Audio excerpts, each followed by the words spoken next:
আল্লাহ সুবহানাহু ওয়া তাআলা এই আয়াতের মাতাতের মধ্যে আল্লামা জাকারিয়া রাহমাতুল্লাহ আলাইহি ফাজাইলুল কিতাবের মধ্যে একটা কোরআন রাখছেন।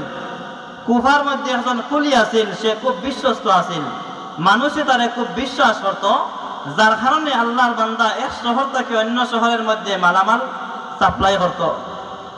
কোন একদিন আল্লাহর বান্দা এইরকম এক শহর থেকে অন্য শহরের মধ্যে মালামাল নিয়ে যাইতে আসেন। এমন সময় একজন ডাকাইত সাথে সাক্ষাৎ হইছে। ডাকাইত এই কুলি ব্যক্তিরে এমন একটা রাস্তা দিয়ে লইয়া গেছে, যেই রাস্তা দিয়ে যাওয়ার পরে একটা জঙ্গল এমন এক জায়গার মধ্যে লইয়া গেছে, যেই জঙ্গলের মধ্যে খালি মানুষের কঙ্কাল লাশ দেখা যাইতেছে। এই জায়গার মধ্যে নিয়া ডাকাইতে হয়, তোমার সাথে যা আছে দিলাও এবং তুমি মৃত্যুর জন্য প্রস্তুত। এই কুলি ব্যক্তি ফরমায় যে আমার সাথে যত মাল আছে সব তুমি নেও গিয়া, তারপরে আমার জান বাঁচাই দিলাও, আমার তো মারিও না।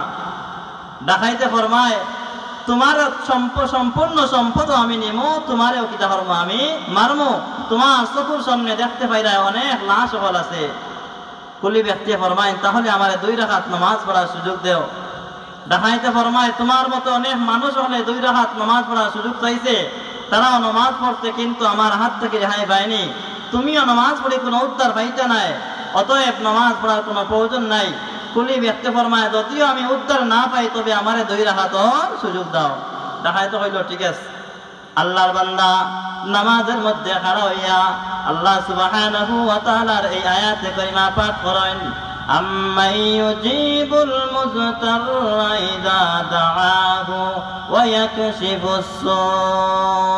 কিতাবের মধ্যে লেখা আল্লাহর বান্দা 2 রাকাত নামাজ শেষ করিয়া যেই মাত্র নামাজ শেষ এমন সময় দেখা যায় একজন মানুষ লোহার পোশাক পরিধান করা, হাতের মধ্যে তীর, লোহার পোশাক পরিধান করা, হাতের মধ্যে তীর, তীরটা নিয়েই ওই ডাকাতের দিকে নিক্ষেপ করেন। সাথে সাথে আল্লাহর বান্দা ডাকাত দুনিয়া থেকে বিদায় হয়ে যায়। সুবহানাল্লাহ।